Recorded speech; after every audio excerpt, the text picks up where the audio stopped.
பையன் கொஞ்சம் சுமாராக தான் படிப்பான், ரொம்பவே சுமாராக படிப்பான். ஆனால் பாஸ் பண்ணிட்டான். அடுத்து என்ன கோர்ஸ் எடுத்து படிக்கணும்னு அவனுக்கு தெரியல.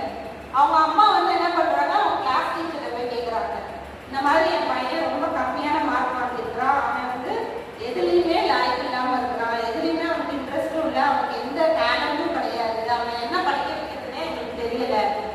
உடனே அந்த கிளாஸ் டீச்சர் சொன்னாங்களாம், நான் உங்களுக்கு 2 நாள் டைம் தரேன், நீங்கள் அவங்க யோசிங்க, அவங்க பையனை பற்றி நீங்கள் யோசிங்க, கண்டிப்பாக அவனுக்கு டேலண்ட் இல்லாமல் இருக்கவே இருக்காது, கண்டிப்பாக கடவுள் வந்து அவங்களுக்கு ஸ்பெஷல் டேலண்ட் வச்சிருப்பாரு அப்படின்னு சொல்லிட்டு அந்த டீச்சர் போயிட்டாங்க. போயிட்டு 2 நாள் கழிச்சு வந்தார். அந்த அம்மாவும் யோசிச்சு பார்த்தாங்கன்னா அவங்களுக்கு எதுவுமே ஞாபகத்துக்கு வரலையா. கேள்வி சார் வந்தோடனே